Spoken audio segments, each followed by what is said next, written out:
बुद्धि का फल पाठ कक्षा 5 की हिंदी का पढ़ा रहा था, उसका दूसरा भाग है, उसको देख लेते हैं। इसके बाद बीरबल ने लंका के दूत को बादशाह अकबर के दरबार में बुलाया और उसे बताया कि बुद्धि का घड़ा लगभग तैयार है।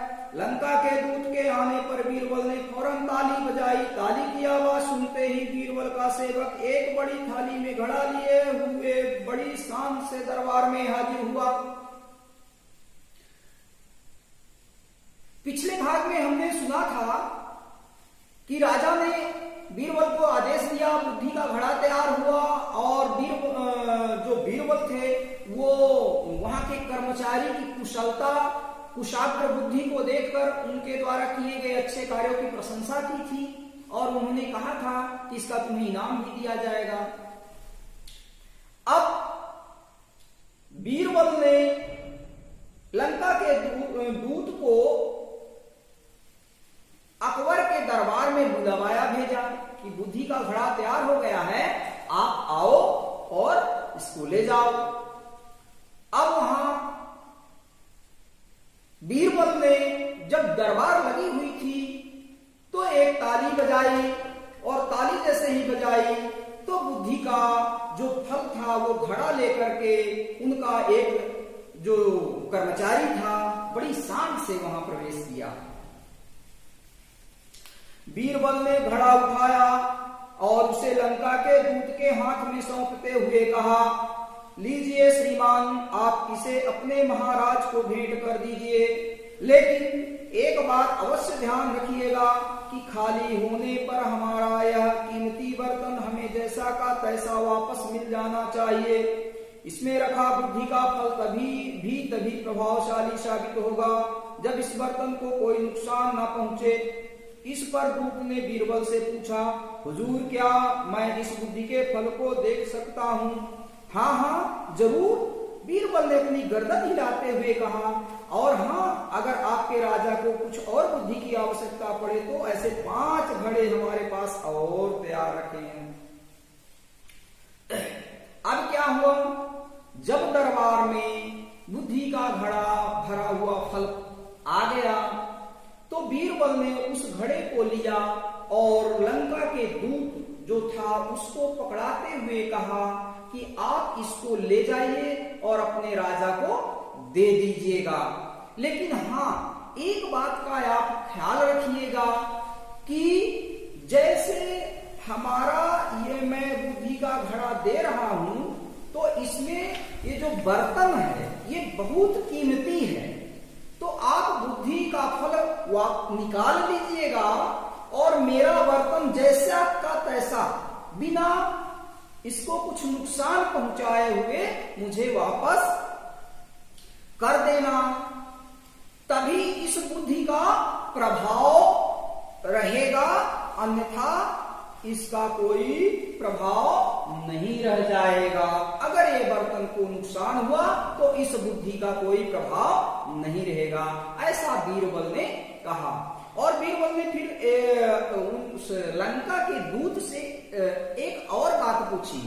उन्होंने कहा कि अगर तुम्हारे राजा और बुद्धि का फल चाहते होंगे तो जैसा मैंने तुमको एक बुद्धि का घड़ा भर करके दिया है, ऐसा मेरे पास भी 5 और तैयार रखे हुए।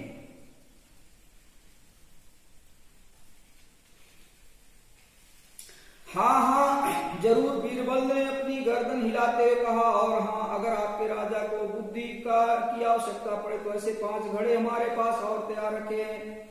परेशान होते हुए दूत ने मन ही मन सोचा, हमारी भी मति मारी गई है, भला हमें भी क्या सूझी बीरबल की कोई जवाब नहीं है, भला ऐसी बात मैंने सोची भी कैसे।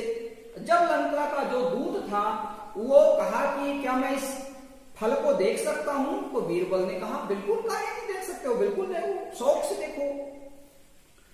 जब उसने देखा तो अपने मन में लज्जित हो गया लंका के राजा का दूत, और उसने सोचा कि हमारी बुद्धि मति मारी गई थी, बीरबल का क्या जवाब, बीरबल से कोई बुद्धि में जीत ही नहीं सकता, तो मैंने इसके साथ ऐसा क्यों किया। घड़ा लेकर दूत के जाते ही बादशाह अकबर भी अपनी उत्सुकता को न दबा सके। वे फौरन बोल उठे, बीरबल बुद्धि का फल हमें भी दिखाओ। अभी अभी तुम कह रहे थे कि ऐसे 5 घड़े और भी रखे हैं, अभी मंगाए देता हूं आलम पनाह, बीरबल ने उत्तर दिया। अब दरबार से जैसे ही लंका के राजा का दूत चला गया तो बीरबल अकबर की उत्सुकता और बढ़ गई और बीरबल की ओर देखते हुए बोला कि बीरबल, क्या तुम बुद्धि का घड़ा मुझे भी दिखा सकते हो? अभी तो तुमने कहा था कि मेरे पास 5 और हैं। तो बीरबल ने कहा, अरे आलमपना महाराज, जरूर दिखा सकता हूं, क्यों नहीं। बादशाह के कहते ही घड़ा मंगवा दिया गया। जैसे ही उन्होंने घड़े में झांका तो उन्होंने पूरा का पूरा घड़ा कद्दू से भरा पाया। देखते ही बादशाह को हंसी आ गई। वे बीरबल की पीठ ठूंकते हुए कहने लगे, मान गए भाई, तुमने भी बुद्धि का क्या शानदार फल पेश किया है। लगता है इसे पाकर लंका के राजा के बुद्धिमान होने में तनिक भी देर नहीं लगेगी। जब अकबर ने कद्दू से भरा घड़ा देखा तो बड़ा उनके अंदर हंसी छूट पड़ी, मुंह से हंस पड़े और उन्होंने बीरबल की बहादुरी, बीरबल की बुद्धि की तारीफ करते हुए उनकी पीठ को ठोका और बोला, वाह बीरबल, तुमने क्या शानदार बुद्धि का फल तैयार किया है। अब तो लंका के राजा बुद्धिमान जरूर हो जाएगा, उसको अब बुद्धिमान होने से कोई नहीं रोक सकता।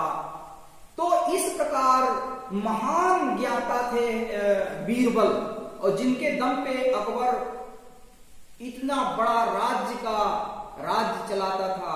और अकबर के 9 रत्नों में से थे एक बीरबल। बीरबल बहुत ही महान थे, बहुत ही ज्ञाता थे।